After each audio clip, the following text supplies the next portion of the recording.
Chakora kuangushia fungu la kwanza. Presenter ni mwenyewe. Selector letu backup juu kwa juu. Ndugu ya mwana. Kama technical advocation kuja kwa kulisha shughuli yao kwa mwendo wa ustaarabu zaidi. Utadita presenter ni siku zote. Katikati mwa bara kule.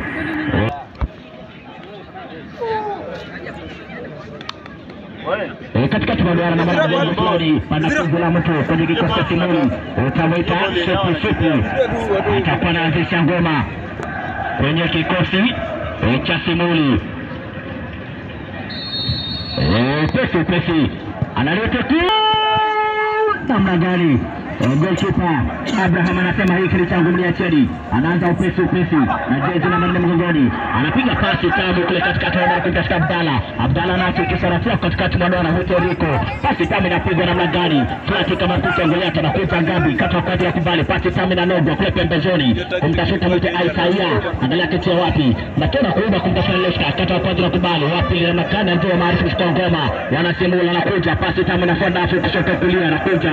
Anafanya na magari hapa kwa faida ya wana Ukame Technical Mita Isana miliki ngoma na galaki kitia wapi anamwaya kubwa kule pembezoni kumtafuta Leshka anakuja Leshka kumtafuta nani 13 mgongoni mwite Gabi angalia kitia wapi anamwaya kubwa kule pembezoni kote tena Gabi Leshka analeta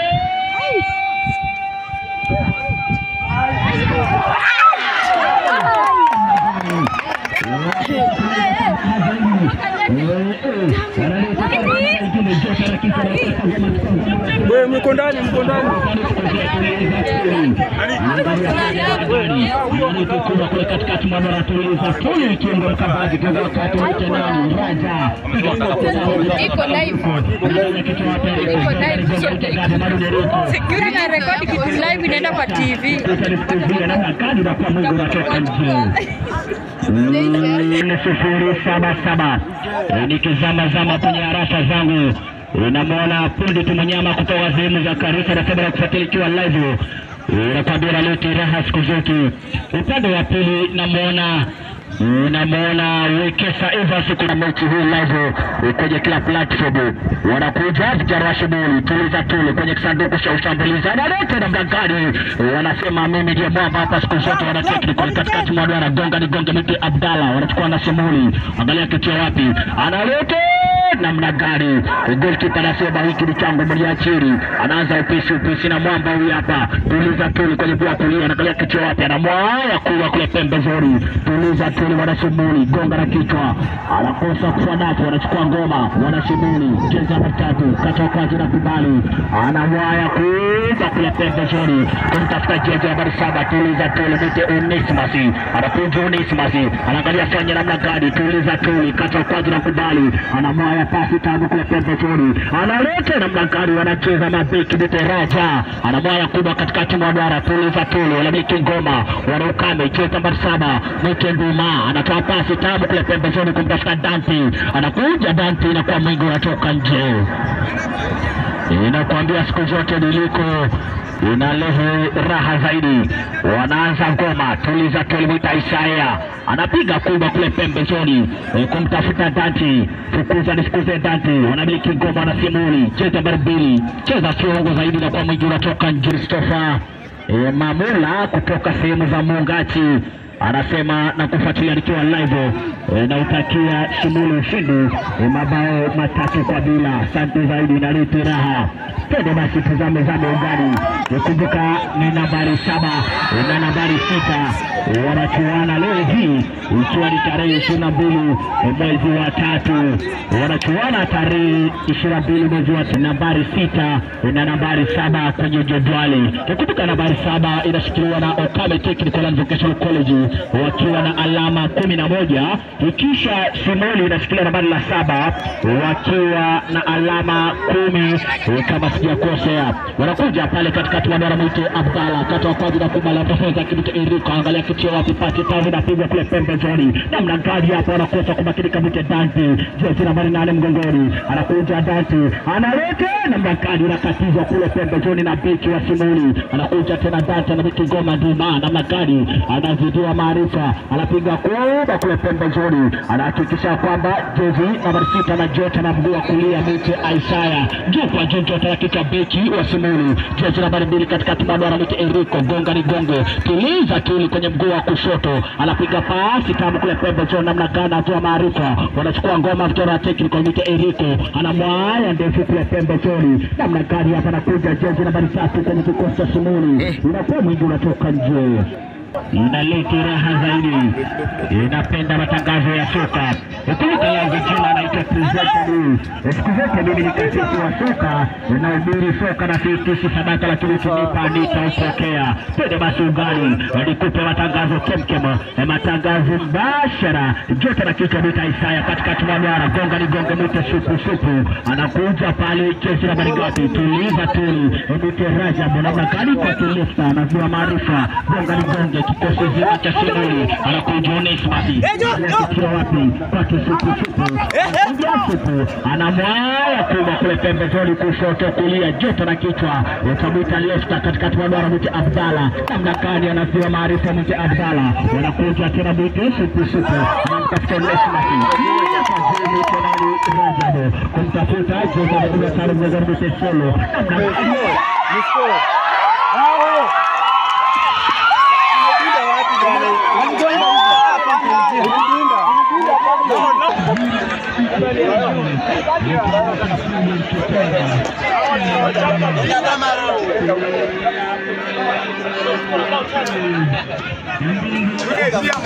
Solo tata mwana gola yuko tuma vipi. Junior. Izia morali.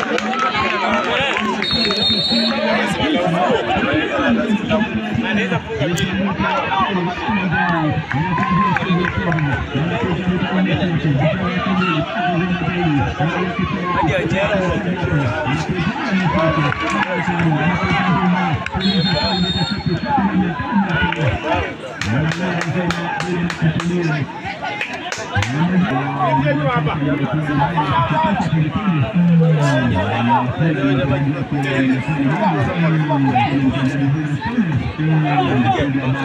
Nipiga pale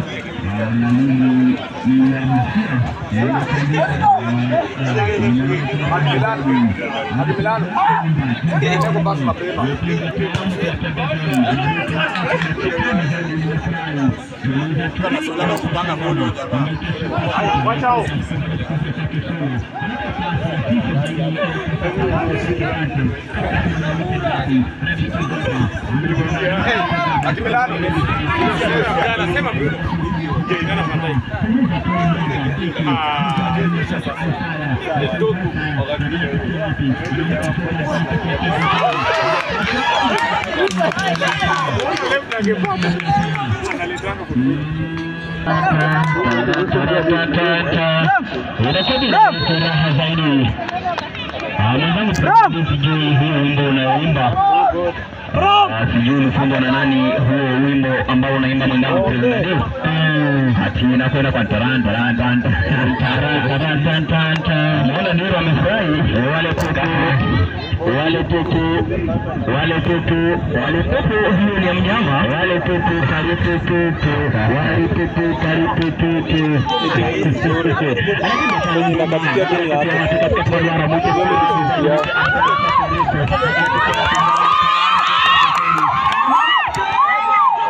ingia apige minus kidogo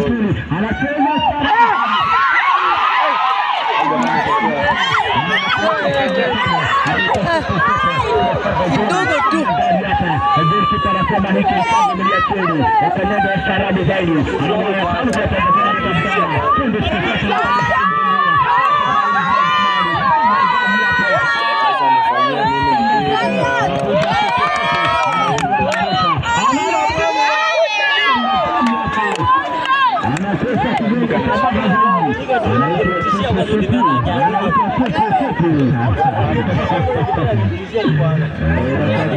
inaleta raha zaidi.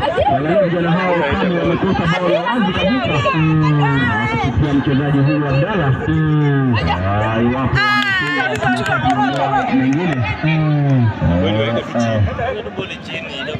Kwa ngoma ya kurusha kwa faida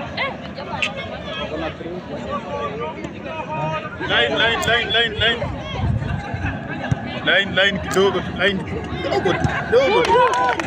Bado wanamiliki ngoma. Wana shughuli hawa katikati barabara.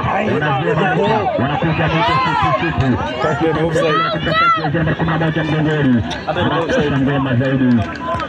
Anakosa mgongoni. Tuliza tuli mwite Raja, concentrate! Kuja kijana wa Simoli mwite Onesmus. Tuliza tuli. Jeza matata. Mbala kichia wapi. Kata wapazi na kubali. Awako! Jeza na maritatu bado na ngoma. Mbala kichia wapi. Kweke supu. Tuliza kwenye plati supu. Awako! Raja, concentrate! Onesmus. Anakuja Onesmus. Labda gadi hata. Alikuwa amejenga kibanda. Alikuwa amejenga kibanda kwenye ardhi ya wenyewe bila idini. Utamuita kijana Onesmus, kijana kutoka sehemu za Betla. Kijana mdogo mzaliwa wa mwaka 2002. Pia kumbuka kijana mwenyewe hajaoa. Kijana mwenyewe hajaoa. Kijana mwenyewe hajaoa.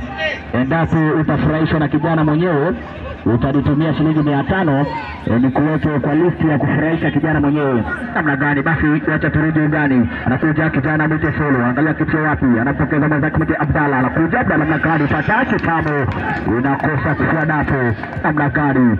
Unapotelea pote ile ngoma. Mwenzangu. Na mwenzangu President, unasemaje? Ukiangalia mechi hii ni mechi ambayo imeanza kwa kasi. Kisha mwenyeji Okame TTI akamnyamazisha mwenzake.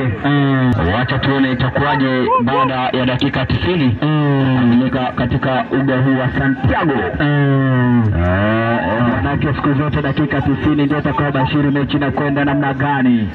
Mwenzangu President, ukiangalia uga huu wa Santiago hamna timu ambayo iliwahi toka na pointi hata moja. Wacha tuone itakuwaje. Vijana hawa wana historia moja katika uga huu wao wa nyumbani. Ni ya kwamba huwa wanaokota alama zote 3 muhimu. Manake naona kipindi cha kwanza washalima moja hawa. Ndugu zangu hawa.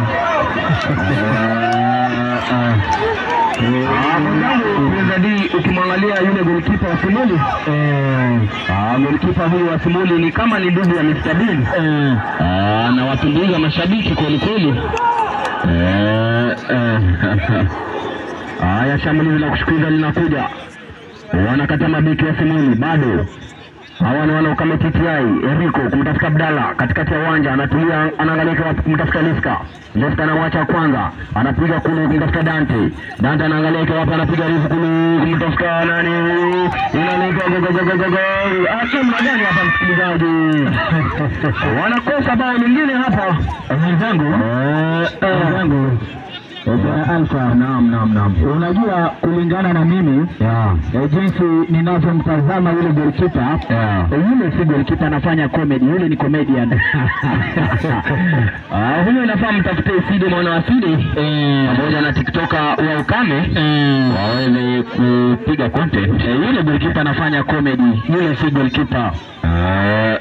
Wacha tuone kwa kuone. 9-10 unaona yuko mchumani. Yule goalkeeper. Inakuwa ni ikabu, wanamiliki ngoma, wanashughula na kuja namna gani mwite Onesmus fanya shughuli na lolote namna gani.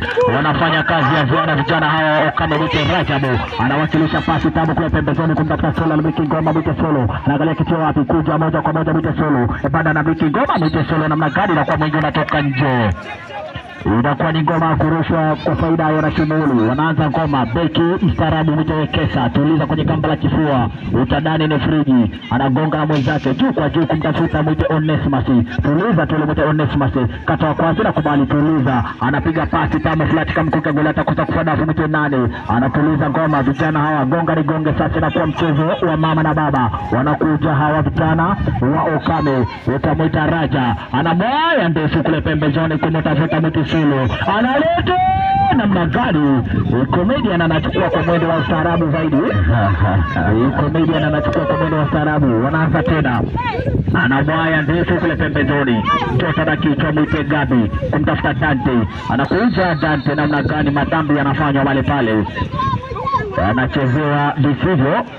Mwite Dante, jezi namba 8 mgongoni. Mstarabu siku zote, ananikumbusha yule mchezaji wa Manchester United, utamwita Harry Maguire. Kwenda kuchanja ile kabu, utamwita Lefta namna gani? Ukuta inapangwa bali ukuta sio mawe na Ibn Adam. Anaruka namna gani pesa ya pete. Kipaza sauti, hawa ni vijana wetu. Kipaza sauti. Shidi mwana wa Shidi uko wapi? Shidi mwana wa Shidi nitampatia kipaza sauti changu. Cha hicho cha kwako utampa Dabuka. Basi uwanja ni wenu. Leteni ustaarabu wenu huku. Uwanja sio wangu jamani.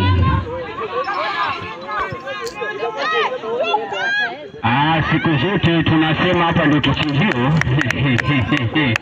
Sadaka kabisa. Imbi dudu. Alimelala mchangani.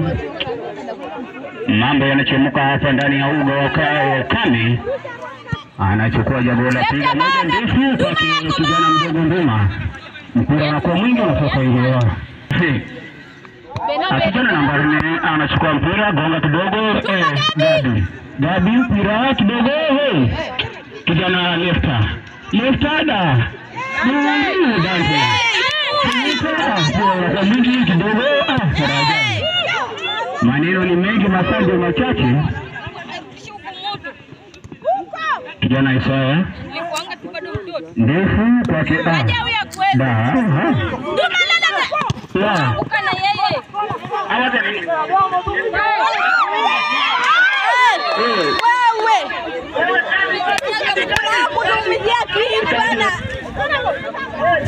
namna gani naona madhambi yanachezwa mali pale.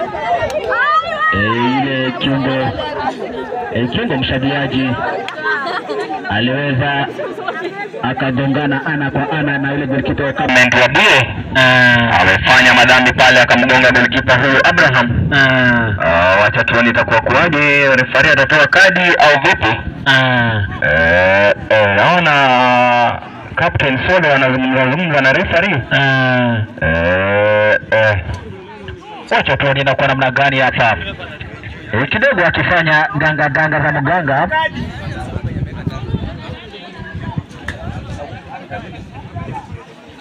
Kidogo ganga za mganga zikifanywa, namuona daktari.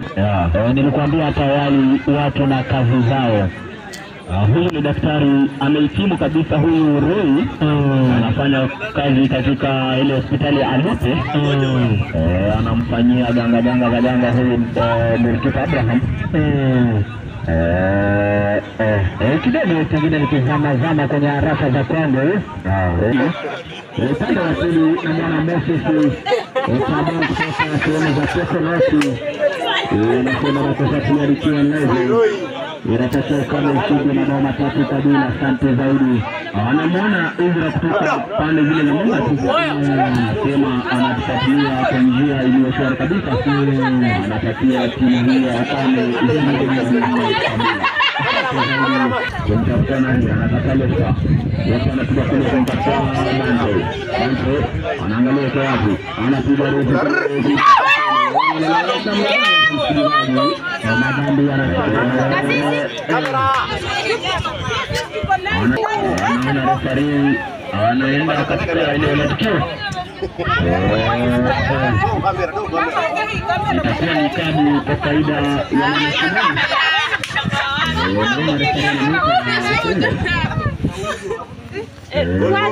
Josh anaitwa Amos. Nimekwambia yule ni comedian, si goalkeeper. Basi kama itatokea tutampa jina moja la comedian, mimi nitamwita Embara Ndanda. Yule ni Embara Ndanda. Na yule mwanangu tunaendelea kuangalia Embara Ndanda wa Ukame, nasikia anaelekea Kisii. Alipanda jana gani? Manake si kwa kawaida goalkeeper ufanye vitu vile goalkeeper anazifanya. Angalia alibebe ndizi. Anakata Nduma. Hawana wanasimami. Wanaanza na wacha kwanza itakuwa ni mpira kurusha kwa faida ya Mwanasimami.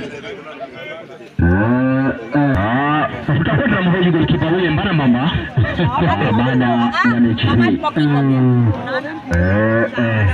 Tutakuwa tunahakikisha kwamba mambo yanakwenda kwa mwendo unaofaa. Kisha mwenzangu Pungadi yake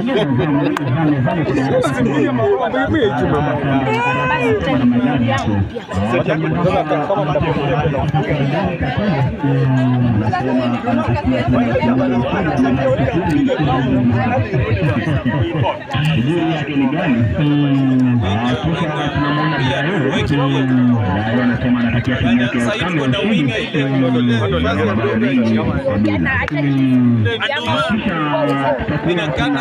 Katika mapumziko tunaungana na msanii mkubwa kutoka maeneo ya Kisii.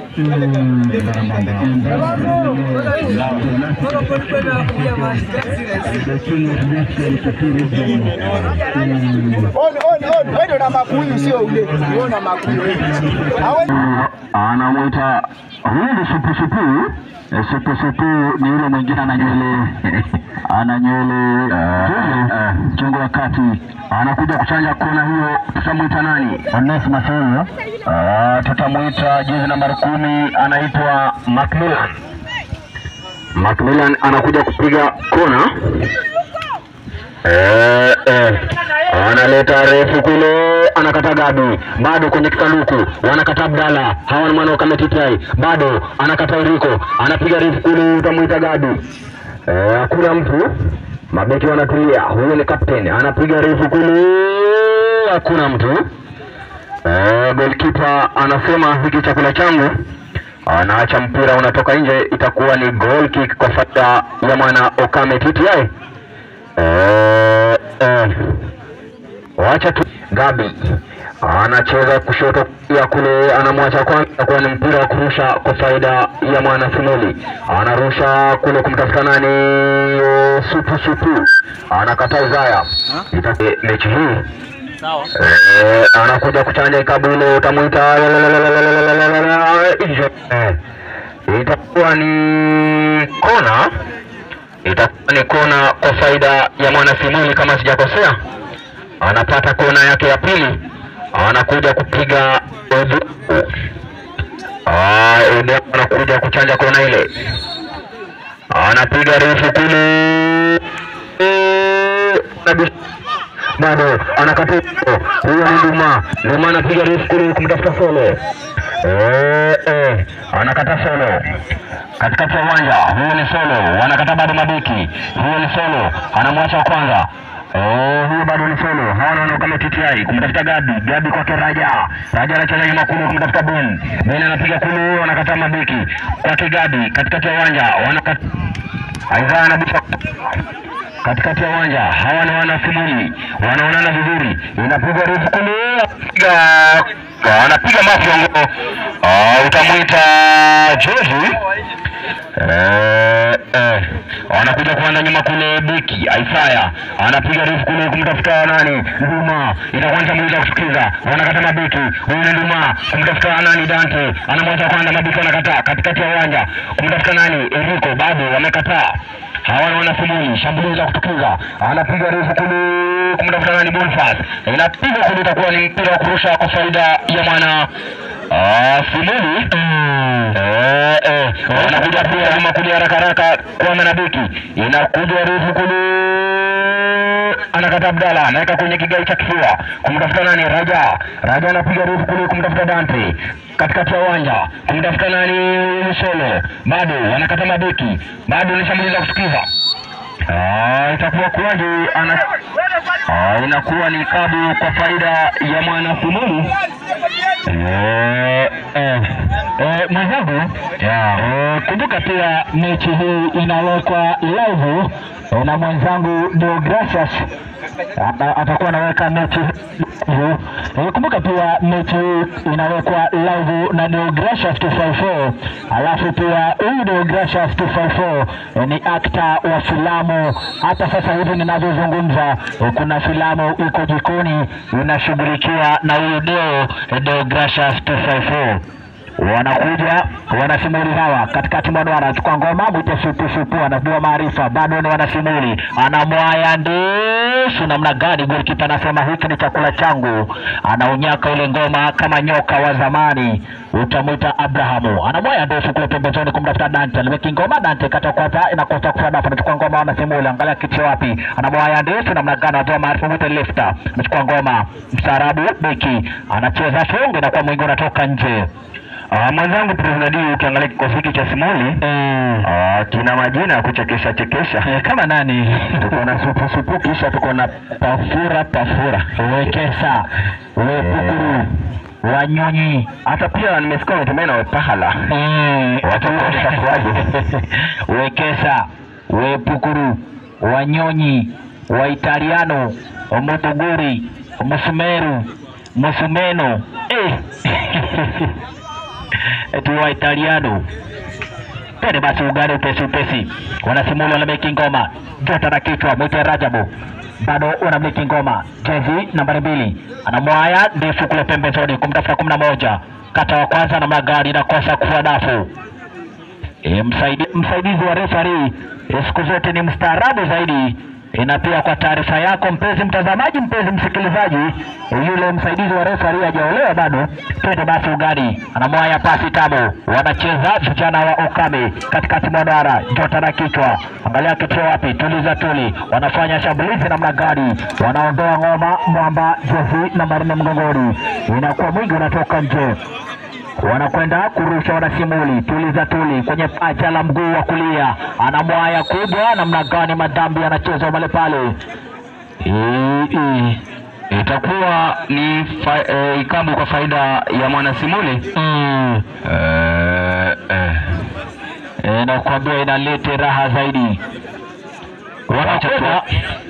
Wanakwenda kuchanja ikana kwa namna gani, analeta namna gani, inatolewa na jezi ya 13 mgongoni, mwite Gabi, Jota na kichwa mwite Dante katikati mwa duara, gonga ni gonge kubwa namna gani hapa, golikipa anasema hiki ni changu, anawakilisha, anacheza kwa Rajabu, angalia kichwa wapi Rajabu, anapiga kubwa namna gani na kwa muju unatoka juu, nawa ngoma jezi nambari 3 kwenye kikosi cha Simuli, anakuja mwamba kwenye kikosi cha Okabe kuwakilisha ule ngoma, wanaanza upesi, tuliza tuli mwite Isaya, gonga ni gonge mwite Rajabu, wanatuliza tuli, wanakuja wanasimuli namna gani, ondoka nyorokee mwite Gabi, inakuwa mwingi unatoka nje.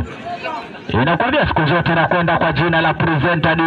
Mimi ni kasisi wa soka na udiri soka na siitishi sadaka, lakini ukinipa nitaupokea. Wanakuja tena vijana Okame, jezi nambari 15 mgongoni mwite Solo, katoka vita kubala kuja Solo, bado anamiliki ngoma mwite Solo, anaangalia kichwa cha namwaya kubwa kule pembezoni kumleta Nduma, analeta namna gani utamwita. Ilikuwa ni shambulizi la kufikiza kweli. Namna gani hapa, amepiga pasi nzuri huyu mchezaji Solo, utamwita mwenzake Nduma. Kama anakuja kuchanja kona ile, Abdalla analeta rivu kule, wanaondoa mabeki. Itakuwa ni ngoma ya kurusha kwa faida ya mwana Okame TTI. Utamwita beki, utamwita Isaya, anarusha kule kumtafuta Dante. Wanakata mabeki wa Simuli, bado inapigwa juu kule kumtafuta nani, anakata Gabi, anabisha kwa kichwa, bado chaituone itakuwa kuwaje, anakata kule hawa ni wana Simuli, anamwacha kwanza, watamwita shupu, wanakwenda, itakuwaje, itakuwa ni kabu kwa faida ya anapata ikabu wana Simuli, anapewa kadi ya manjano, utamwita Raja. Wacha tuone itakuwa kuwaje. Namuona Captain Solo anaenda kuzungumza naye.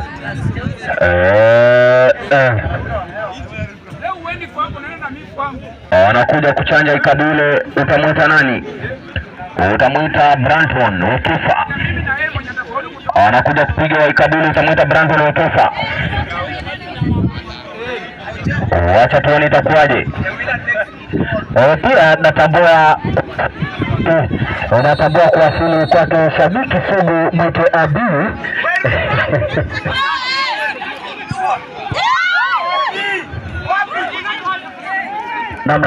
Itakuwa ni kona kwa faida ya mwana Simuli.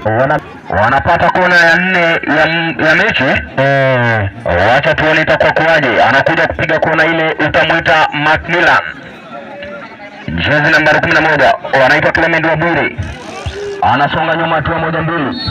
Anaangalia, anapiga refu kule. Goalkeeper anacheza, msikilizaji, kumtafuta Abdalla.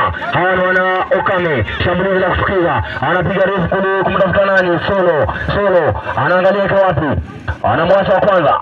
Anapiga refu kule kumtafuta nani? Inakataa. Hawa wana Simuli. Inapiga refu kule, hakuna mtu. Kidogo nitazama upande wa Rasha. Namwona Michael Papai kutoka sehemu za Kalia, anasema na kufuatilia nikiwa live na utakio kama ushindi mabao 5-0. Asante zaidi. Naona golikipa Abraham anacheza refu kule kumtafuta nani? Solo. Itakuwa ni shambulizi la kusikiza. Hawana wanaokame. Golikipa anasema ni chakula changu. Anachukua ngoma mwite Mbarambamba kwa mwendo wa ustaarabu zaidi. Anakuwa mwingi, utakuwa ni mpira wa kurusha kwa faida ya mwana Simuli. Wanakuja kurusha kule, huyu ni beki, utamuita Wekesa Brandon. Kumtafuta nani? Kumtafuta Supu. Anapiga refu kule nje. Anapiga mafiongo huyu Supu. Wacha tuone itakuwaje. Anakuja kwanza goalkeeper huyu Abraham, anaanza naye Ben. Jezi nambari 4 anapiga mafiongo Ben. Itakuwaje? Goalkeeper anaondoa, msikilizaji. Wanaponea hawa wanaokame PTI. Goalkeeper Abraham anauondoa mpira huu kwenye nyavu. Wacha tuone itakuwa kwaje. Anakuja kupiga kona ile, Clement Wabure ananiita kule. Namna gani hapa, msikilizaji? Itakuwa ni kabu kwa faida ya mwana Okame. Kuna mchezaji ambaye ameunawa mpira huo. Kuna mchezaji wa Okame naona yuko chini. Atakwenda kwa jina la Dante. Namuona yuko chini. Wacha tuone itakuwa kwaje. Anamuona Daktari Roy. Huyu ni daktari mfupi zaidi duniani.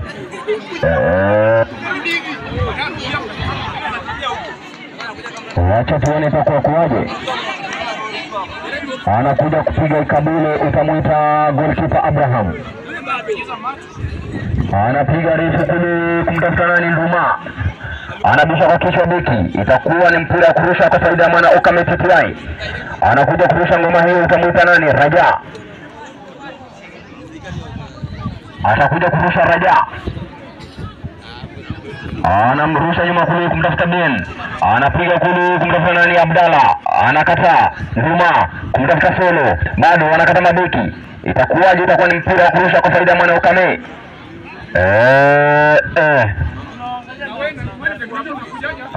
Wacha tuone itakuwa kuaje. Anakuja kurusha ngoma ile, utamuita nani? Raja.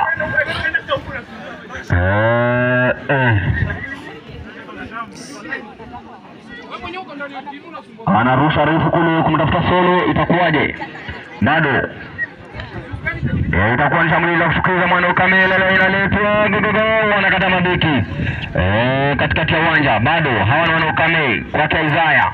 Anapiga refu kule kumtafuta Dante, anakata beki. Bado huyu ni Eriko, anapiga kule kumtafuta Solo anacheza kumtafuta bado Eriko, anakata mabeki. Itakuwaje? Kumtafuta wapi? Huyu ni Dante anaangalia ike wapi? Anacheza na Gabi katikati ya uwanja, anamwacha kwanza, anamwacha pili, anacheza na Lester anaangalia ike wapi? Anapiga refu kule kumtafuta Abdalla, wanakata mabeki. Anakata bado Raja. Hawana wanaokame PTI, wanakata Simuli katikati ya uwanja, anapiga refu kule kumtafuta Bire, lakini itakuwa ni mpira unakuwa mwingi, utakuwa ni wakurusha kwa faida ya mwana Simuli. Mwenzangu, pengine nikusumbue kidogo. Unaonaje siku hizi mchezo ya beki Muteraza? Ukiangalia kijana huyu Raja, mechi yake ile siku za karibuni, mechi yake imeimarika kweli kweli.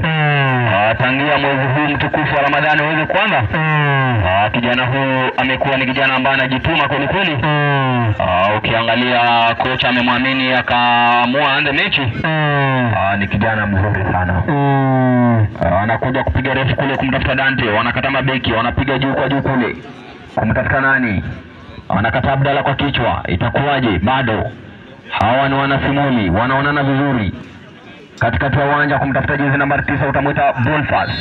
Itakuwaje? Itakuwa ni mpira wa ikabu kwa faida ya mwana Okame TTI. Amechezewa visivyo jezi namba 8, utamuita Isaiah. Wacha tuone itakuwa kuaje. Pia kwa heshima na taadhima za hali ya juu, nitaweza kutambua uwepo wake mwite Solo, ukipenda basi utamuita Apostolo. Tuko na mali hapa, inaleta shtukizo kule wasimuli kumtafuta nani. Clement anamwacha kule, Clement anamwacha kwanza, Clement anamwacha refu kule,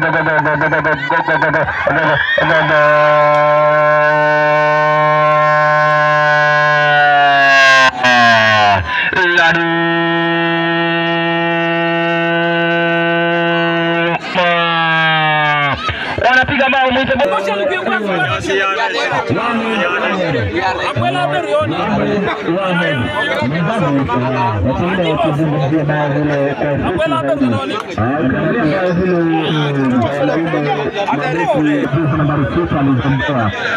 kama ulikuwa ni watu wa uondoe, goalkeeper akakosa option, ikabidi ametoka. Wamepigwa bao hivi sasa tunazungumza. Ni bao 1-1. Wanakuja kupiga kule nani, Solo wanakata, bado hawa wana Simuni kwanza. Huyu ni Solo, wanaangalia iko wapi, anacheza wapi, wanakataa hawa wana Simuni. Itakuwaje? Naona wanakata bado mabeki. Wana shambulizi lingine la kushtukiza. Kipa anacheza, anasema hiki chakula changu. Anapiga refu kule kumtafuta nani, Dante. Wanakata mabeki hawa katikati ya uwanja, mwita Abdalla. Bado hawa wana Simuni, wanakata Abdalla, anapiga refu kule kumtafuta Dante. Kipa anasema chakula changu, anachukua barabara. Itakuwa ni alikuwa anajenga kibanda katika ardhi wenyewe kama Dante. Itakuwa ni offside kwa faida ya mwana Simuli. Anakuja kupiga goli, kipa yule utamuita Amos kumtafuta nani, anakataa Luma kumtafuta Solo. Solo anaangalia kwa wapi, kumtafuta Luma. Luma anaingia, shambuliza kutukiza, inaleta kama gani msikilizaji. Watajilaumu hawa msikilizaji. Anakosa nafasi ya wazi, utamuita Eriko. Anakosa nafasi ya wazi kabisa. Ukiangalia mchezaji huyu Luma ameleta pasi iliyoenda shule. Anakosa jezi namba 9 huko, utamuita Eriko. Wanapoteza nafasi ya wazi hapa kali. Acha tuone itakuwaje. Wanakuja refu kupiga kule, itakuwa ni mpira wa kurusha kwa faida ya mwana watu huyu. Wanaona defender referee anapuliza kipenga, ishara kuwa mechi inaenda kwenye mapumziko. Half time score Okame 1 Simoni 1. Mwenzangu zaidi, mimi kwa mtazamo wangu ukiangalia kufikia hivi sasa, maana of the match ni huyu mchezaji Nduma. Ukiangalia pasi zake ni pasi ambazo zimeenda shule, anapiga pasi nzuri, pasi ambayo imechorwa na rula ya CD, inamfikia yule ambaye ametaka.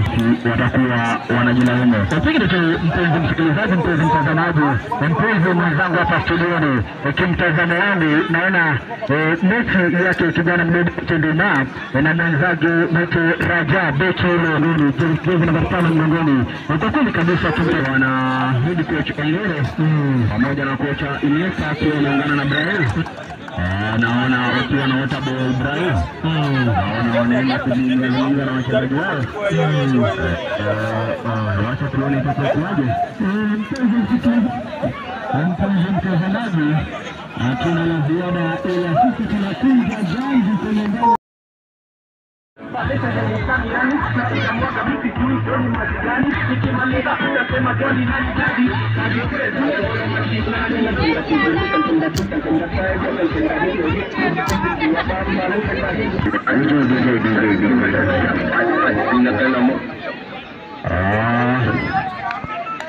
Tutakuwa tunarudi katika kipindi cha pili.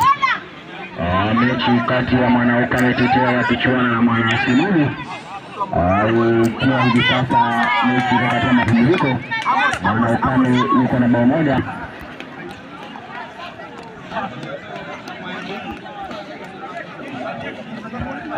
Omba maiki nyingine huyo Mbarambamba. Tuko studioni na msanii Mbarambamba.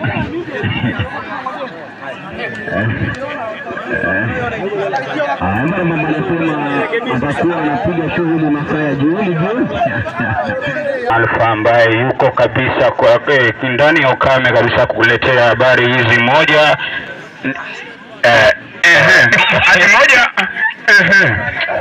zaidi ya hayo yote, kumbuka kwamba tuko ndani ya Ukame TV tayari kabisa kupeperushia michuano hii, michuano makubwa baina ya Wanative na Wanasimuli ambao hivi sasa wako moja kwa moja. Zaidi ya hayo yote, kumbuka we are having a good time, good vibe manzia. Huyo ni vibes katelo ya imagine we are having a good time, a good funny time Hakuna shwari ya wao. Having good time. After very well, Chinese language. Kwa kuonyesha na my name is Yom. Ndani ya nyumba huyo ni Vibes Kateli mwenyewe. Tumeungana na Chinese City Mwanasiri, ndio meneja mkuu akiwa ni Mbarambamba. Tayari kabisa kutufurahisha. City napata habari ya kwamba unataka kufungua kanisa. Kanisa langu da. Umoja wa ubiri. Watu wanakuwa ibada ili waite Ukame TTI wanakata mabeki katikati ya uwanja. Waite Simuli anakataa bado. Hawa ni Wanasimuli anakataa Isaya katikati ya uwanja. Bado hawa ni Wanasimuli wanaona vizuri. Pasi inapigwa. Anakata Lester kushoto kulia kule. Wanakata bado Simuli katikati ya uwanja anakata Dante. Bado hawa ni Wanasimuli katikati ya uwanja. Anapiga refu kule. Bado anakata Ben katikati ya uwanja Eriko. Bado hawa ni Wanasimuli wanaona vizuri. Anakataa, itakuwa namna gani? Itakuwa ni kabu kwa faida ya Mwanasimuli. Ni kama huyu Eriko aliunawa mpira ule. Anakuja kupiga refu kule. Goalkeeper anasema chakula changu. Ukiangalia mechi hii kipindi hiki cha pili mwenzangu Side ama mwenzangu Prenadi, ni mechi ambayo imeanza kwa kasi kidogo. Wacha tuone itakuwaje. Huyo ni Nduma anamtafuta mwenzake nani? Anamtafuta Solo, kumtafuta Eriko. Inakuwaje? Anakata mabeki. Itakuwaje bado? Huyo ni Eriko. Shamaliza kufukiza. Itakuwaje? Anakuja kupiga kule Gabi, anapiga mafiongo. Itakuwa ni goal kick kwa faida ya Mwanasimuli.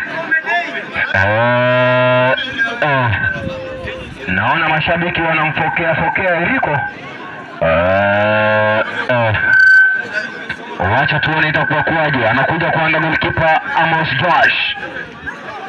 Anapiga refu kule kumtafuta nani? Anabisha kwa kichwa Abdalla. Bado hawana Wanaukame, bado anakataa Wanasimuli. Itakuwaje? Bado katikati ya uwanja hawana Wanasimuli wanaona vizuri. Inapigwa kulia kule, inakuwa ni mwingi, itakuwa ni mpira kurusha kwa faida ya Mwanaukame.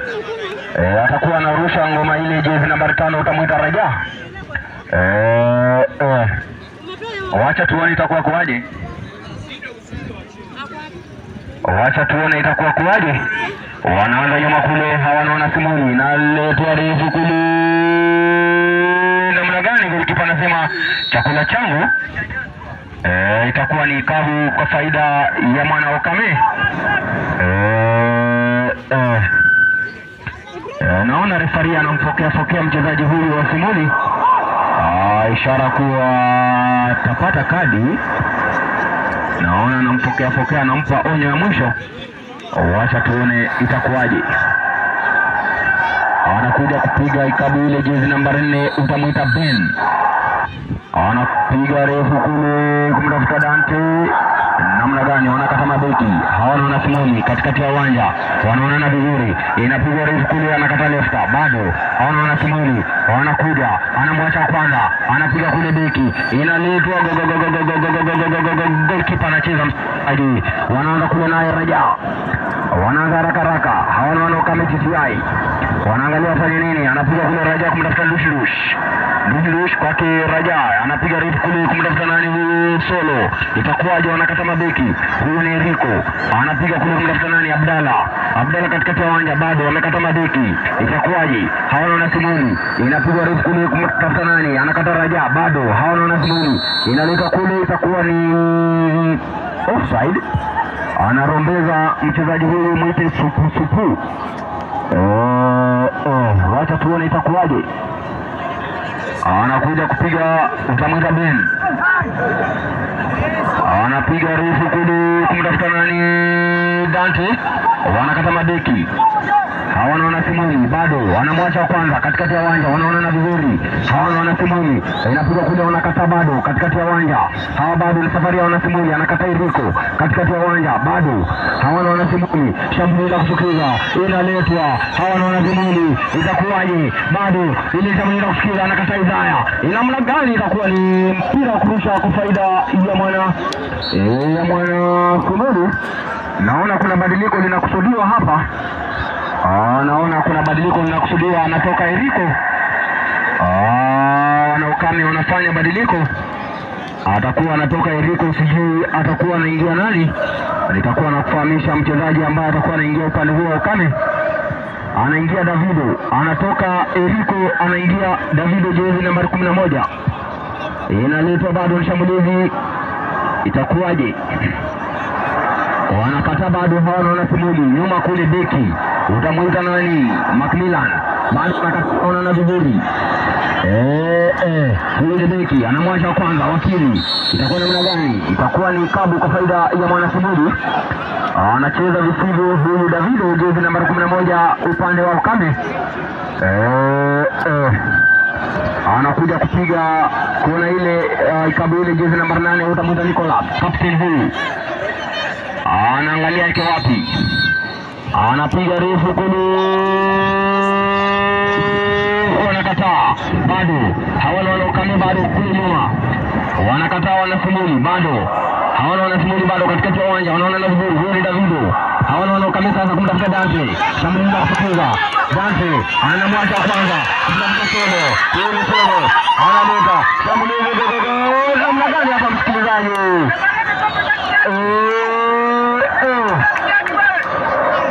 Itakuwaje namna gani hapa huyu mchezaji Solo?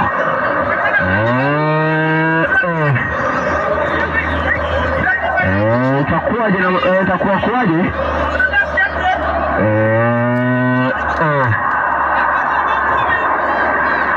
Anapiga kule, goalkeeper huyu asimuli, utamwita Amos, kumtafuta nani, wanakata lefta, bado katikati ya uwanja, hawana wanasimuli, bado wanaonana, anamtafuta nani, kumtafuta Supu.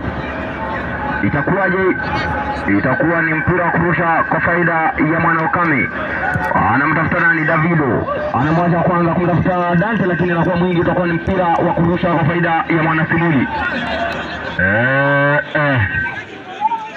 Iwapo ndio unaungana nasi, mechi hii iko katika kipindi cha pili. Kufikia hivi sasa mwana Ukame yuko na bao moja, huku mpinzani wake Simuli pia akiwa na bao moja. Mabao yote yamefungwa kipindi hiko cha kwanza. Wacha tuone itakuwaje. Itakuwa ni mpira wa kurusha kwa faida ya mwana Ukame. Namuona referee anaongelesha mashabiki, anaongelesha wachezaji hao wa Simuli.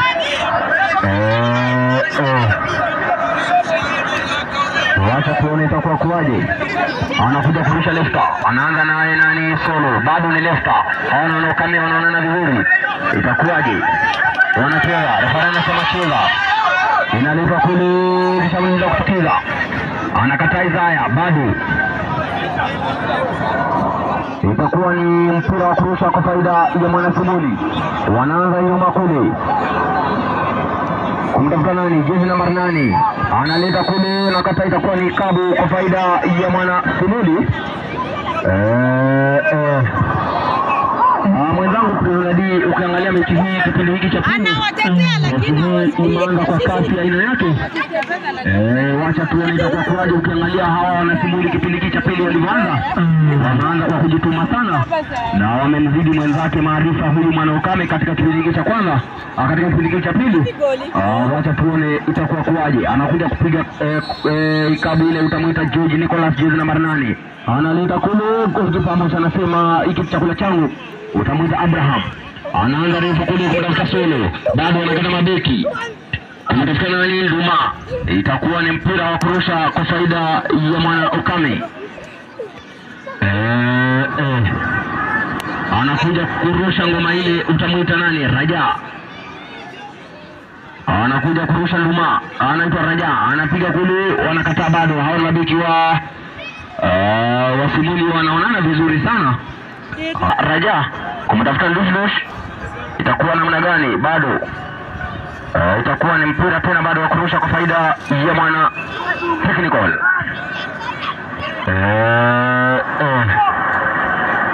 Wacha tuone itakuwa kuaje.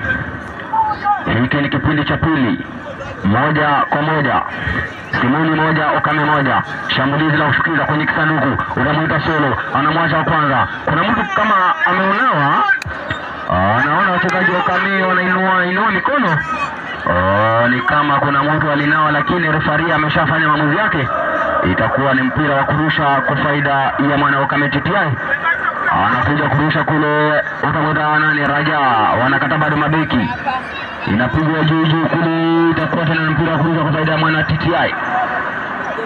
Ukiangalia mwenzangu President, mechi hii haina ladha yake.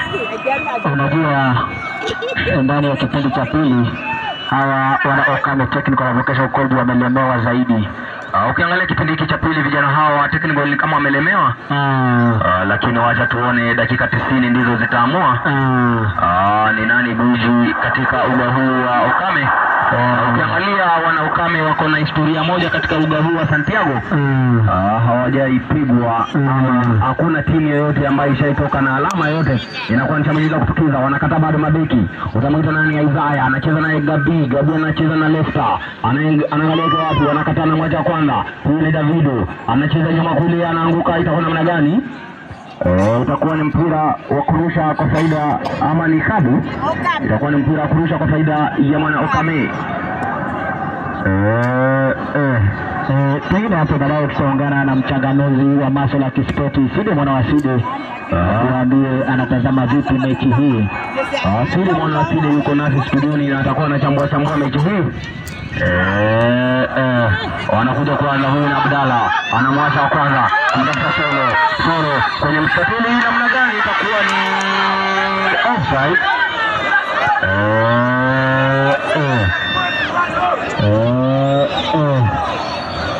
Shambulizi la kushukiza, hawa wanaonana vizuri. Itakuwa ni mpira wa kurusha kwa faida ya mwana Simuli.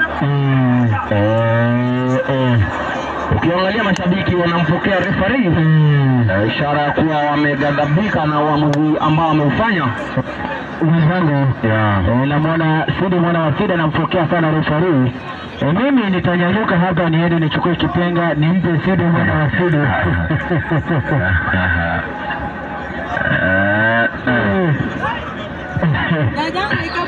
Unajua siku zote Sidi mwana wa Sidi akiwa na kamia 2 mfukoni, anaona kana kwamba dunia nzima ni lake. Bado wanakata mabeki hawa wa Simuli, inapigwa refu kule katikati ya uwanja, wanaonana vizuri. Bado nishamaliza kusikiza golikipa anasema chakula changu, anaanda mbele kule kumtafuta Solo. Itakuwa namna gani? Huyo ni Solo, shamaliza kusikiza jezi nambari 15 Solo. Wanakata bado. Hawa ni mabeki wa Simuli wamesimama pistu huko nyuma kuhakikisha kwamba hakuna anayepita. Huyo ni Nduma katikati ya uwanja, anamwacha kwanza kumtafuta Davido. Davido anacheza na Lush anamwacha kwanza. Huyo ni Nduma anacheza na Abdalla anaangalia iko wapi kumtafuta Davido, kumtafuta nani? Bado Dante, bado safari ya mwana Ukame. Anacheza na nani? Anacheza na Davido. Davido anaangalia iko wapi? Davido analuta hiyo. Kwa kweli kabisa mtu ambaye Davido anafanya kazi ya ziada.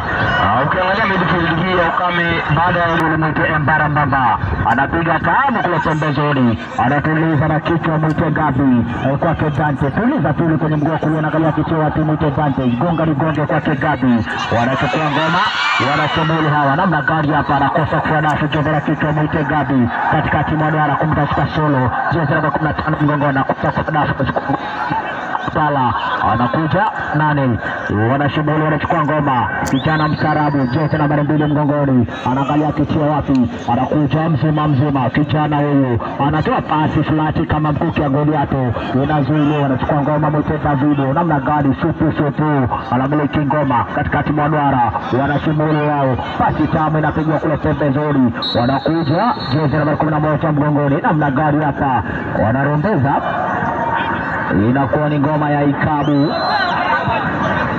anachukua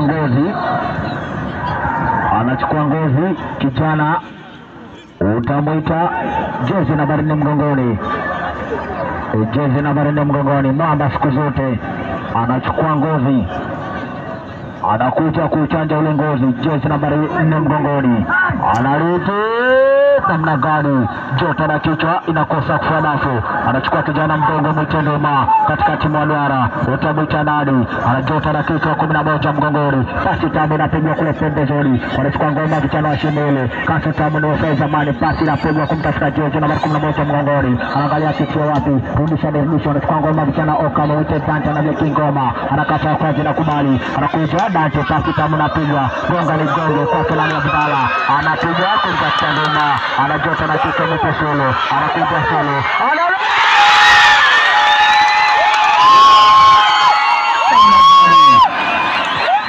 goli linakataliwa, si goli, ni side note ile, alipiga side note, tunasema kwa lugha ya Kimombo ni side note, si goli, lile si goli,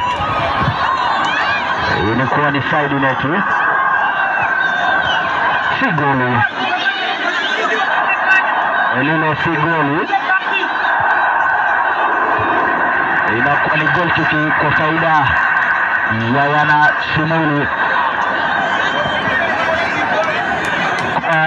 ni kwa faida ya wana Shimuli hawa, namna gani, nakwambia inaleta raha zaidi, ni side note, si goli,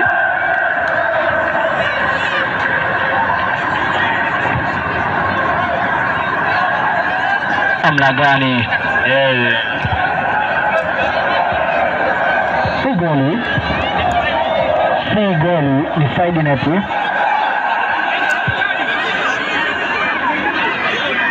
Wacha tuone referee atamua vipi, wacha tuone mwazi wa referee ni gani. Bao linakataliwa hapa eti. Kumbuka Rafa unanitumia kwa 077, nitakuwa na zama upande wa Rafa, niweze kuwakilisha kwamba nitazisoma Rafa za kwako. Inakuwa ni goal kick kwa faida ya wana Shimuli, anakuja mwamba yule kuchanja ngoma, Mbara Mbamba anapiga tamu kule pembezoni, jota na kichwa peke na kosa mtelesta, anakuja mbali pale, wanachukua ngoma mwite Isaiah, anakuja Isaiah na jota ndefu kule pembezoni, anakuja moja kwa moja, wanaweka ngoma, wana Shimuli hawa, kitabu inapigwa katikati mwa duara, gonga ligongo kwake supu, anatoa pasi tamu kule pembezoni kumtafuta jezi namba 11 mgongoni, anakosa kufua dafu, kukuza nifukuzia Mwitendema, anapiga juu kwa juu, tuliza tu kwenye mguu kulia, anaangalia namna gani, anachukua ngoma mwite supu, anapiga pasi tamu kule pembezoni, goalkeeper Abraham anasema hiki ni changu, anaonyaka ule ngoma kama nyoka wa zamani, utamwita Abraham, anamwaya tamu ndefu kule pembezoni katikati mwa duara, jota na kichwa, kingo wakati ule kwenye kikosi cha Shimuli, anachukua ngoma mwite supu, bado anatoa maarifa, anachukua ngoma kijana mwite Abdalla, anamwaya kubwa namna gani hapa, inakuwa mwingi unatoka nje, inakuwa ni goal kick. Kwa faida ya Warasimuni. Anachukua ngoma goalkeeper Mwite Mbarambamba. Anatia kwenye kisanduku chake. Anakuja mwamba yule beki kuhakikisha kwamba anapura ule ngoma. Anapiga ngozi kwa juu kule katikati mwa duara. Anajota na kichwa beki. Utamwita Isaiah. Tuliza tu mwite supu. Jota na kichwa. Gonga ligonge mwite Gabi. Katikati mwa duara. Tungu wakati mstarabu. Mwite supu. Afrika mwani wafaita mali. Anakuja mali pale. Beki anawasilisha.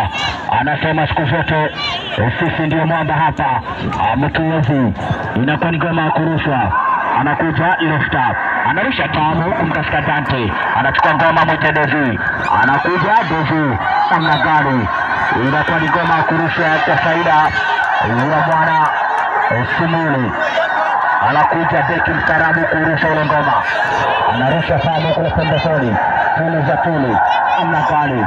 Kasi tamu ya Freza Mali. Anapiga pasi tamu kule kumtafuta beki mstarabu. Anaangalia kachia beki. Anamwaya ndefu kule pembezoni. Anakuja jezi namba 13 mgongoni. Utamwita Gabi. Anakuja Gabi anapewa maarifa. Anachukua ngoma na Shimuli. Namna gani? Anachukua kijana mdogo Mwite Lefta. Anakuja Lefta. Anamwaya ndefu kumtafuta kijana Mwite Solomoni. Anakuja Solo. Anawacha kwa sira kubali. Analete namna gani? Anachukua ngoma Mwite Mbarambamba. Anachukua ngoma Mwite Mbarambamba. Anafanya kazi ya ziada. Usite na kujua ni Mbarambamba kwa sasa.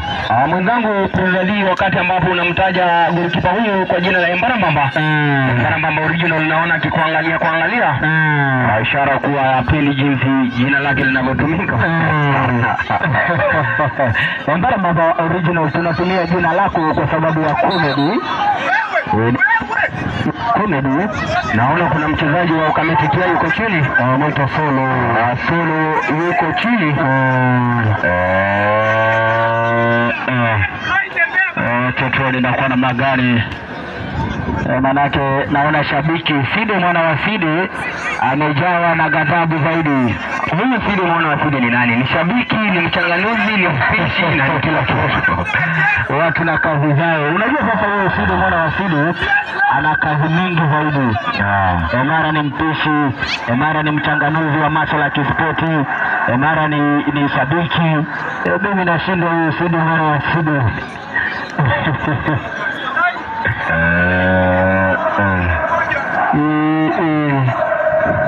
Unajua Waswahili walisema ujinga ni kuruka mkojo na kukanyaga kinyesi. Sasa sijui nani kakanyaga kinyesi ya mwezio. Anakuja kijana Mwite supu. Anapiga pasi tamu kule pembezoni. Kichota na kichwa, kijana mdogo. Namna gani matambu yanachezwa? Anachezewa visivyo. Beki mshambuliaji wa kikosi cha Simuli amejikalisha chini zaidi. Namna gani? Ananyanyuka. Wacha tuone na kwa namna gani. Inakuwa ni ikabu kwa faida ya Warasimuli. Mwenzangu Prezanadi, ukiangalia kikosi hiki cha Ukamiti Tia, kadi nyekundu utamwita mchezaji Yona. Wacha wachanje ikabu. Anarudi. Anasema chakula chake. Golikipa anasema hiki ni changu, mliachieni. Utamwita Abraham siku zote. Anarejea Solo. Namna gani? Kwa lugha ya Kimombo tunasema water break. Sijui kwa lugha ya Kiswahili tunasemaje. Kwenye lugha ya Kiswahili inaitwa break ya maji. Inaitwa break ya maji. Ukiangalia water break ni break ya maji. Na mwenzangu pengine nikiuliza, ulisoma Kiswahili gani? Manake mimi nilisoma Kiswahili mufti. Mimi nilisoma Kiswahili kitukuzwe. Kiswahili unajua kuna Kiswahili mufti, kuna Kiswahili sanifu na kitukuzwe. Kuna Kiswahili kitukuzwe. Sasa mimi ya miaka 20 watoto 7. Huyu mama anatafuta kukodesha shamba la kupanda ndizi. Wacha tuone itakuwa kuwaje. Ukiangalia hii water break inatumika sasa hivi kwa sababu ya mwezi mtukufu wa Ramadhan. Kwa sababu ya wale ndugu zetu Waislamu ambao wako katika mfungo Inaletwa kule Samuel na kusikiza, inakuwa namna gani? Itakuwa namna gani bado? Naona msaidizi wa refa amenyanyua kibendera chake, ishara kuwa kuna mtu alikuwa amerembeza. Kuna mchezaji ambaye alikuwa amejenga kibanda katika ardhi ya wenyewe. Wacha tuone itakuwa kwaje. Anachukua ngoma Mwite Embarambamba, anakuja kuchanja ule ngozi. Mwite Embarambamba anapiga tamu kule pembezoni, anamtafuta jezi namba 11 mgongoni, anakosa kwa dafu, anamiliki, anarudi namna gani? Beki mstaarabu kijana mdogo Mwite Lefta anacheza kama yeye, anachukua ngoma Mwite Dante, anakuja moja kwa moja, kata kwa jina kubali Mwite Dante, jezi namba 8 mgongoni, gonga ligonge kwa Lefta namna gani? Anachukua ngoma vijana Simuli, angalia kitu wapi katikati wa duara, anakuja jezi namba 11 mgongoni, anarudi namna gani? Goalkeeper Abraham anasema hiki ni changu, anaonyaka ule ngoma kama nyoka wa zamani. Goalkeeper mstaarabu siku zote Mwite Abraham. Ni kipi kinafanyika mahali pale? Acha tuone ni kipi kinafanyika. Kumbuka mpenzi msikilizaji, mechi hii inatolewa na Atdo Gracious 254. Kumbuka Atdo Gracious 254 ni actor ya filamu pia. Pia tuko na filamu tunazozungumzia sasa hivi, tuko na filamu ambayo tunaendelea kuikuza, kuileta kwa njia inayostahili. Atdo Gracious 254 wanakuja vijana Mwite Lefta namna gani? Fanya shambulizi kijana Mwite Lefta, kata pasi na kubali namna gani hapa? Anaangushwa kijana Mwite Lefta namna gani hapa? Inakuwa ni kona kitu namna gani? Namna gani hapa? Ananyanyuka kwa hasira za hali za juu, sema namna gani hapa?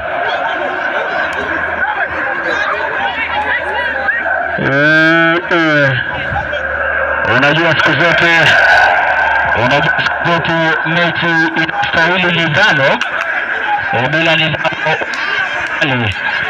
Bila nidhamu huwezi kwenda mahali.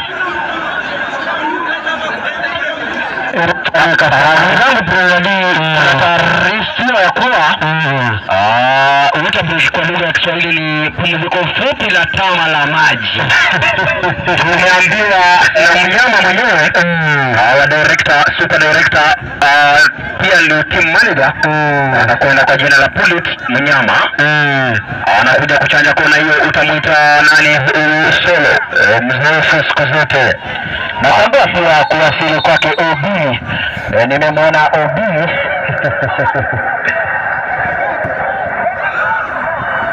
anarudi namna gani? Jota na kichwa, anachukua ngoma vijana wa Simuli namna gani? Jezi namba 11 mgongoni, pasi tamu inatolewa namna gani? Na kosa kwa dapo kule pembezoni, anachukua ngoma vijana wa Simuli, wanafanya shambulizi namna gani? Bado wanapanga ngoma zaidi vijana wa Simuli, anakuja moja kwa moja 11 mgongoni namna gani? Panda ni kupande, wanachukua ngoma jezi namba 5 Mwite Raja kwa Kenani, anachanja tamu kule pembezoni, wanachukua beki katika tuadara Wekesa, anakosa namna gani? Anachukua ngoma Mwite Dav namna gani? Madhambi yanachezwa mahali pale, madhambi yanachezwa mahali pale.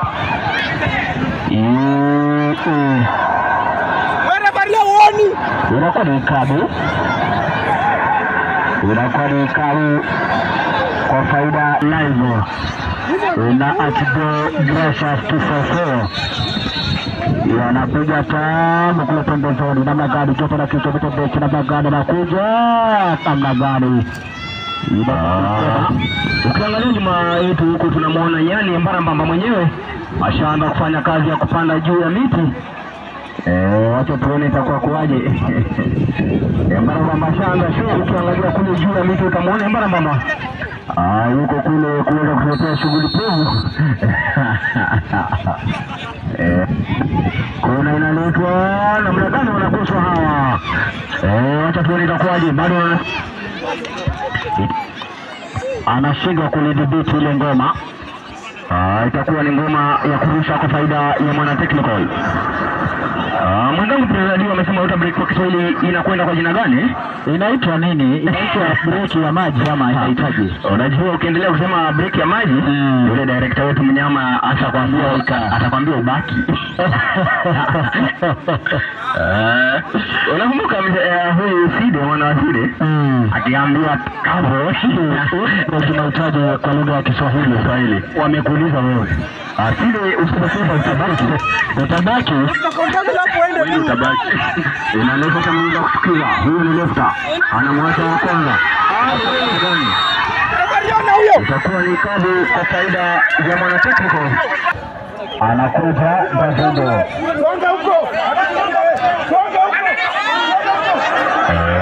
Wacha tuone itakuwa kuwaje. Wacha tuone itakuwa na makali, manake siku zote asikubali kushindwa si shindani. Anakuja Davido kuchanja ile kabu. Jezi nambari 11 mgongoni. Utabita Davido. Ananyosha kidole mchuma juu. Kuashiria kwamba mechi siku zote inaleta raha. Anakuja. Analeta joto na kichwa namna gani inapotelea pote ngoma. Inakwambia siku zote inaleta raha zaidi. Msaliti unatambua uwepo wako hata ukiwa juu ya miti. Unatambua uwepo wako. Pengine mpenzi msikilizaji, mpenzi mtazamaji, ukiwa umewasili sasa hivi, tuko ndani ya kipindi cha pili. Wanakuja wanafanya shambulizi la kushtukiza, wanashimulia wakati wa Kwadra Kubali na Magana wanakinika mabeki wa technical namna gani bado wanamiliki ngoma na shimuli. Anakuja mali pale beki msarabu mshambuliaji anakata wa Kwadra Kubali anakuja mali pale namna gani goalkeeper anasema hiki ni changu mli achedu.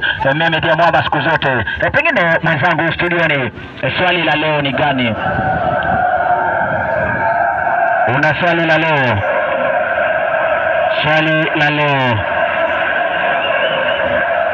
Swali la leo ni gani? Tende gani? Anachukua namna gani? Tuliza kwenye gamba la kifua, mguu wa kulia. Anakuja janja nambari 2 mwite lefta.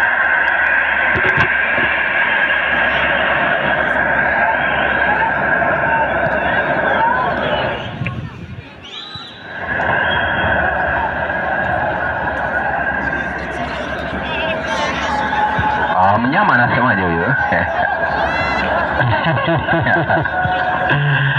Anaitwa Pundi Mnyama.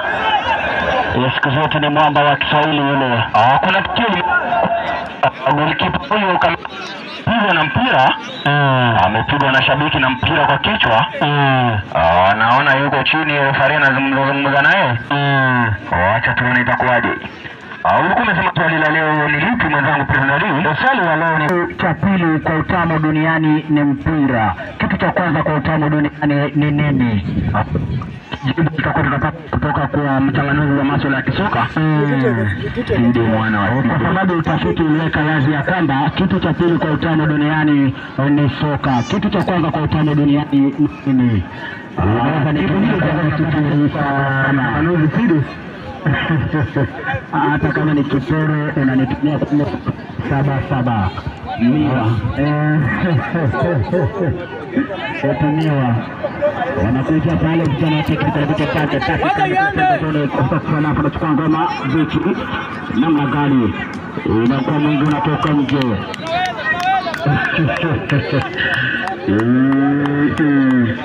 Acha tuone itakuwa kwaje. Wapo tunaungana nasi katika uga huu, mechi inaendelea, ni mechi ukande aje kupiga mpira wala tulia maana Kimeli ikiwa ni kipindi cha pili kufikia hivi sasa. Fungua nje kenge kichwa Davido na beki ni Raja bado katika uwanja kunatokana ni Davido bado hawezi anajinadunda wanaangalia wapi anakasana nini Isaiah anapiga mpira istoke inakuja kwa faida hiyo ni yake 9 10 yake Wanakuja pale vijana wa Okame, Mito Dante, jezi namba 8 mgongoni. Wanakuja kata kwa dira kubali pasi tamu kule pembezoni kumtafuta Ndoma na kosa kusadafu katikati mwa duara. Anachukua kijana Mito Supu. Analishwa kasi tamu Mito Dante huyu. Anacheza starabu kule pembezoni kumtafuta 11. Namna gani alikuwa amerombeza? Alikuwa amejenga kibanda kwenye ardhi ya wenyewe bila idhini. Jezi namba 11 inakuwa ni Kabu. Anakuja kijana mstarabu jezi namba 4. Anamwaya ndefu kule pembezoni. Jota na kichwa tuliza kijana mdogo Mito Ndoma. Anamiliki ngoma beki ya Simoni. Namna gani kuja kwenye gamba la kifua. Anamtafuta Raja. Anamwaya ndefu kule pembezoni kumtafuta Davido. Namna gani anakosa kusadafu. Anachukua kijana mstarabu Mito Supu. Anamwaya tamu kushoto kulia. Namna gani na kwa mwingi unatoka mtu. Sasa arasa kutoka kwa Nuru Kanga anasema atakuwa na harusi mwezi ujao na amemwalika msanii Embarambamba atakuwa anafanya mambo yake kwenye harusi. Upande wa pili nikiangalia upande wa arasa Solomon Adika anasema kitu cha kwanza kwa utamu duniani ni kiporo. Sio mwana sida amesema nini? Eti kitu cha kwanza kwa utamu duniani ni kiporo. Maoni yake lakini. Maoni yake. Kijana mjinga anasema kitu cha kwanza kwa utamu duniani ni kiporo. Sile mwana sida alisema ni miwa. Miwa? Ukiangalia zile miwa zinazokatwa kando ya shule. Mwenyewe amekuwa na kazi. Unajua mnyama atasema aendi. Yatabaki. Mnyama utabaki. Nakuru kuna miwa. Nakuru hakuna miwa.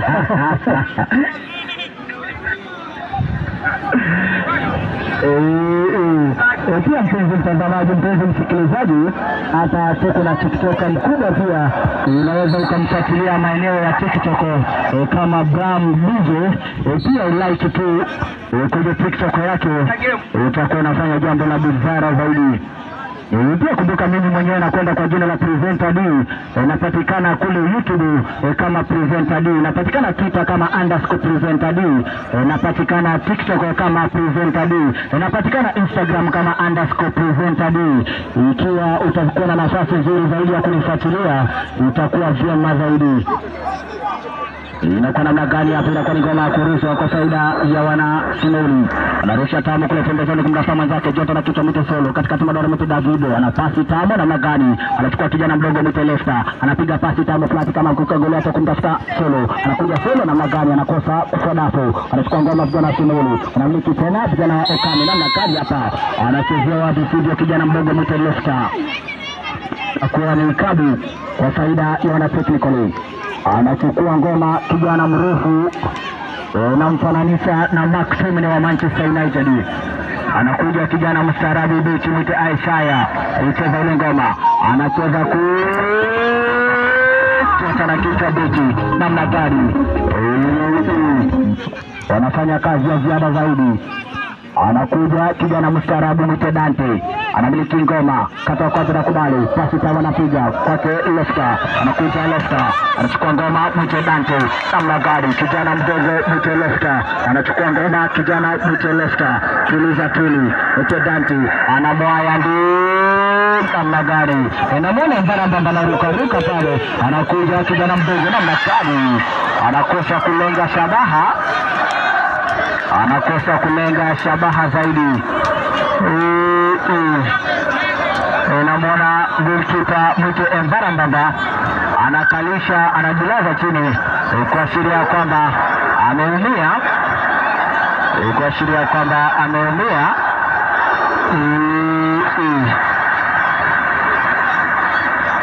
Nakwambia wanafanya kazi ya ziada zaidi kama @GraciasBull 254. Unaweza kumfuatilia kama @GraciasBull 254. Ni actor wa filamu mkubwa zaidi. Unamwona goalkeeper anafanyiwa ganga za mganga ili kumwezesha kuendelea na soka. Utamuita Embarambamba mstarabu. Anamwaya ndefu kule pembezoni. Jota na kichwa tungu wakati tuliza tulu mwite Gabi. Angalia kichwa wapi? Ananyang'anywa mwite Supu. Anamwaya namna gani? Golikipa anaonyaka ule ngoma kama nyoka wa zamani.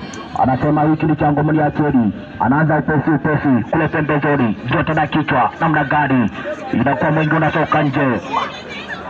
Inakuwa mbele inaleta raha zaidi. Nakwenda kwa jina la Presenter D. Kumbuka siku zote mimi ni kasisi wa soka na udiri soka na siipishi sadaka, lakini ukinipa nitaupokea. Wanaanza ngoma vijana wa Sumulu mita supu juu kwa juu kumtafuta jezi namba 11 mgongoni. Inakuwa mwingi unatoka nje.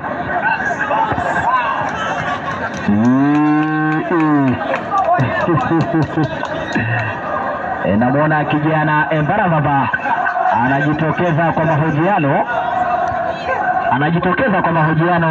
Kidogo kijana Mbarambamba kwa heshima za juu nitakuwa na mahojiano kidogo na Mbarambamba. Hivi habari?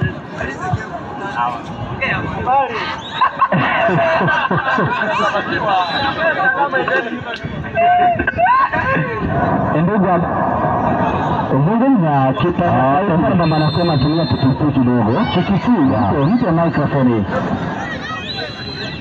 Mbarambamba Torego Guruku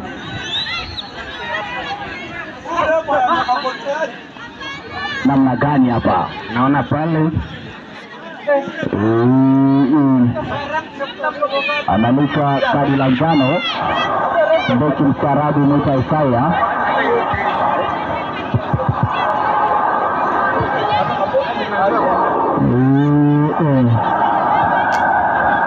Kwa namna gani hapa? Inakuwa ni ikabu kwa faida ya Wanasumulu.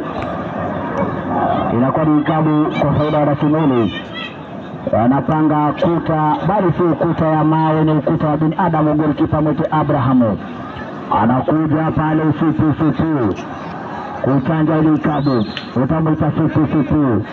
Sasa tuone inakuwa na magari.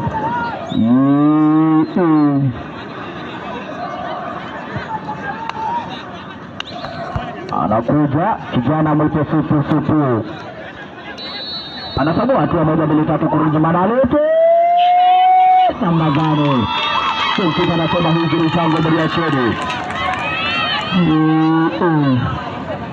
Hivi Mbarambamba amekataa mahojiano ama vipi?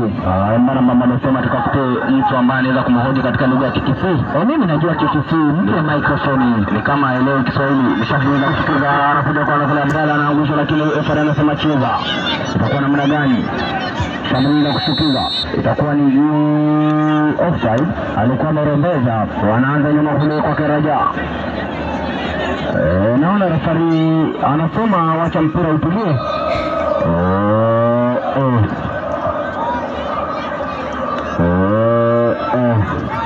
Anakuja kupiga ikabu ile itamwita Isaya. Anajota refu kule kumtafuta nani? Wanakata mabeki kumtafuta Lush. Huyo ni Duma. Anamwacha kwanza Duma. Anaangalia kwa wapi? Duma. Huyo ni Duma. Wanakataa. Wanapiga mbele kule kumtafuta nani? Wanakata bado mabeki. Hawa wana technical. Kumtafuta Gabi anacheza na Lista anaangalia kwa wapi? Anacheza na Dante anamwacha kwanza Dante. Huyo ni Dante. Anacheza na Lista. Inaletwa nje. Kwa kweli siku ya leo mabao yamewakataa hawa wana TTI. Siku ya yani kufa vitu zote bila shaka huteleza. Wacha tuone itakuwaje. Anaanza ile huwa Dante kwa Gabi anataka Lesta anamtafuta David, anakata mabeki bado. Hawana mabeki ya Simuni. Itakuwa ni mpira wa kurusha kwa faida ya mwana technical. Wacha tuone itakuwaje. Anakuja kurusha kule Gabi. Itakuwa namna gani? Itakuwa ni mpira wa kurusha kwa faida ya mwana TTI.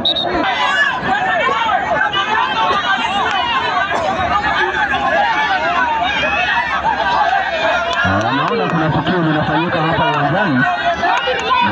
tukio linafanyika hapa uwanjani.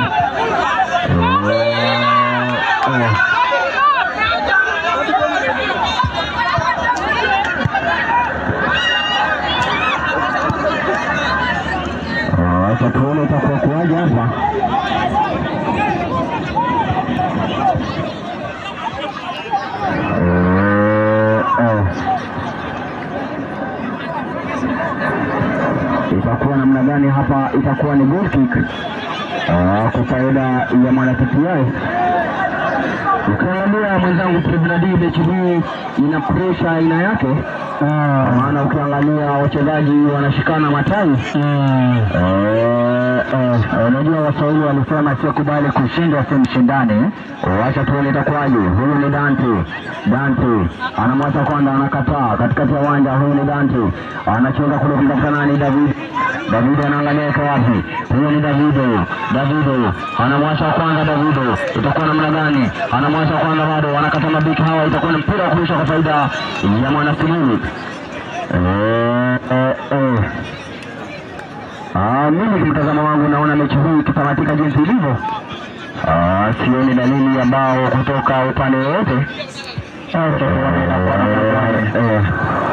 Manake goli inaweza pigwa hata kwa sekunde moja. Wacha tuone itakuwaje. Wanaanza nyuma kule mwana Simuli. Beki huyo anapiga refu kule kumtafuta nani? Anakataa bado. Hawa ni wana Simuli, wanaona vizuri, anakataa ndush. Piga refu kule. Anza anakataa mtu anasema chakula changu. Anaanza nyuma kule na Lefta anamwacha kwanza, inakuwa namna gani? Huyu ni Lefta. Itakuwa namna gani? Anapiga ile kwa Dante. Itakuwa ni mmoja anakata butu. Itakuwa namna gani? Huyu ni Dante. Anamwacha kwanza. Anamwacha pili, itakuwa namna gani? Kuja haraka. Bado anaangalia afanye nini? Anapata Lefta. Anamwacha kwanza. Anakuwa namna gani?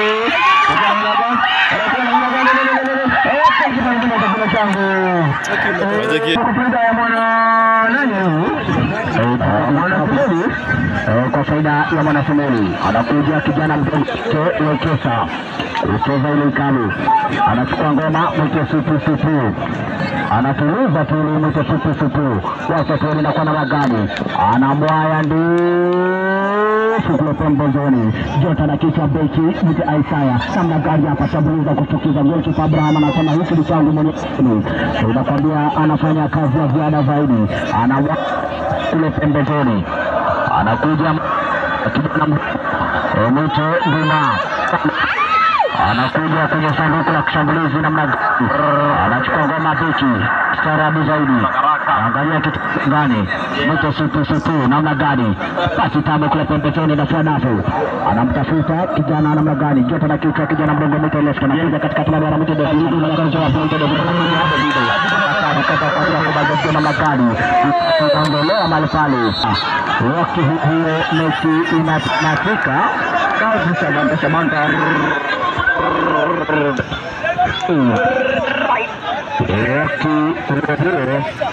Mechi fika moja kwa moja.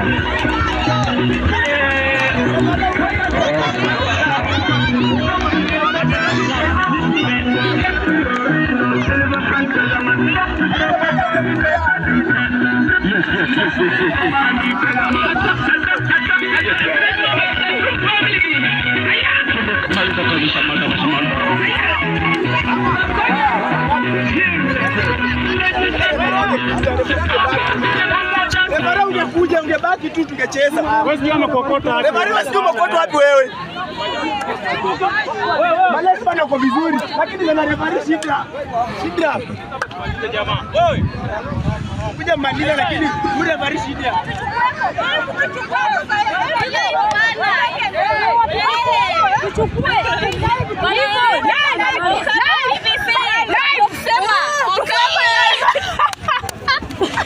Kitu gani?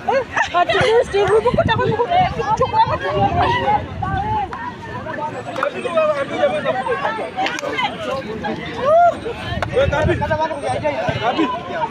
Unaambia jamaa fute picha. Ama hata picha injaje. Unaambia huyo jamaa mwenye mbali. Tunapita. Apigwe tu.